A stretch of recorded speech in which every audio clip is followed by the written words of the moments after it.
इलियास, आपको अपने चैनल में खुश आमदीद कहता हूँ। आज मैं जो टॉपिक लाया हूँ वो टॉपिक ये है कि काफ़ी जो है ना लोग शिकायत करते हैं, काफ़ी लोगों की मसाइल हैं कि उनके मुंह से स्मेल आती है। तो मुंह से जो स्मेल आती है वो बहुत ज़्यादा परेशान कुन होती है।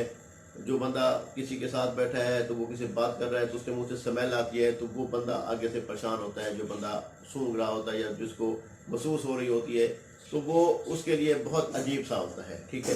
और वो उसको कहता है कि ये बंदा सफाई नहीं करता या ये अच्छी तरीके से अपने केयर नहीं करता। तो ये इसकी दो वजूहत हो सकती हैं। एक तो है कि दांत में जब कैविटी बहुत ज़्यादा आ जाती है, जब दांत में बहुत ज़्यादा जो वाइट किस्म के जो है मैल है वो बहुत जमना शुरू हो जाती है। और दूसरी वजूहत ये होती है कि जो इंसान अपने दांत मैदा जिसका ख़राब हो चुका हो, जिसका मैदा स्टामे ख़राब हो, उसकी वजह से भी ये मसला बनता है।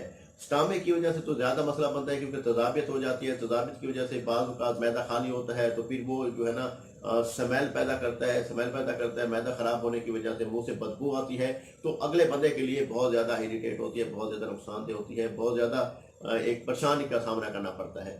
तो इसमें देखें कि सबसे पहले तो आपको इसकी एहतियात करनी चाहिए कि एक इंसान जब सेहत के लिए अपने आप की केयर नहीं करेंगे तो आप बीमार हो जाएंगे, ठीक है। आपके दांत में मसला बन जाएगा, दांत में कीड़े पैदा हो जाएंगे, दांत में इन्फेक्शन पैदा होगी, दांत में दर्द होना शुरू हो जाएगा। उससे बचने के लिए उससे देखें कि जब आप अपने आप को स्मेल को ख़त्म करना चाह रहे हैं तो स्मेल ख़त्म सबसे पहले आप ब्रश लाजमी करें।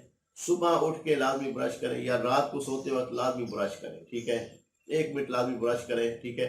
उसके बाद उस ज़बान पे जो है, ज़बान पे भी जो है ना ब्रश का इस्तेमाल किया करें आराम आराम से, ठीक है। वो भी आप इस्तेमाल करें।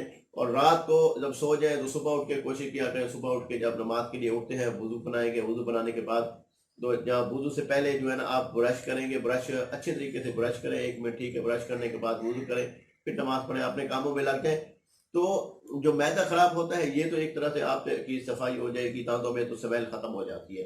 दूसरा आ जाए उस तरफ आपका स्टमक, अगर मैदा आपका खराब है, स्टमक खराब है तो उसकी वजह से भी स्मेल आती रहती है। उसके लिए आपको चाहिए कि आपको जो मैदे की जो आपके नुकसानात हैं, सबसे पहले ये जो विटामिन सी की वजह से आपकी जो है ना दांतों में ताकत पावर आएगी और दांत मसूड़ों में खून भी नहीं आता और स्मेल भी खत्म होना शुरू हो जाती है। माल्टे खाया करें, माल्टे बहुत ज़बरदस्त चीज़ है। स्ट्रॉबेरी खाया करें, स्ट्रॉबेरी बहुत ज़बरदस्त चीज़ है दांतों के लिए भी और आपके मैदे के लिए, स्टमक के लिए भी, दोनों चीज़ों के लिए। और अमरूद खाया करें, वो भी आपकी दांतों के लिए और मैदे के लिए बहुत ज़बरदस्त चीज़ है, ठीक है। इस चीज़ों का आप इस्तेमाल करें, इंशाअल्लाह ताला आप देखेंगे कि आपकी ये स्मेल भी जो है ना ये आना भी ख़त्म हो जाएगी, आपकी दांतों में ताकत पावर भी आएगी, दांत खराब होना भी ख़त्म हो जाएंगे।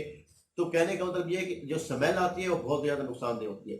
अपने स्टमक में अब इससे एक दवाई है, होम्योपैथी दवाई है। अगर मैदा जिसका बहुत ज़्यादा ख़राब होता है, कब्ज़ होती है, तो उसके लिए नक्स ओमिका दी जाती है, नक्स ओमिका 30 में दी जाती है।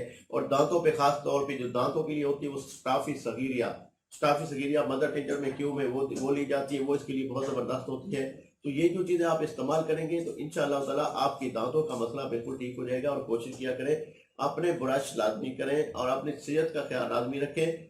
जब आप ब्रश करते हैं 2 टाइम, रात को सोते वक्त भी, सुबह उठ के भी, तो इंशाअल्लाह ताला आपके जो दांतों से जो स्मेल जो आती थी वो ख़त्म हो जाएगी। और स्टमक का जो मसला है, आप जैसे प्याज खाते हैं वो आप छोड़ दें, लहसुन खाते हैं वो छोड़ दें, तो वो कम खाया करें। मतलब है दोपहर में खा सकते हैं वो भी, लेकिन उसके बाद ब्रश किया करें। और कोशिश किया करें मुंह में जो इलायची खुर्द होती है, छोटी इलायची जो चाय में भी डालते हैं, वो मुंह में ले लिया करें, उसको चबाया करें। तो मेरे भाई बात यह है कि जब आपका मैदा ठीक होगा, स्टमक ठीक होगा, तो आपके सारे मसले ठीक हो जाएंगे।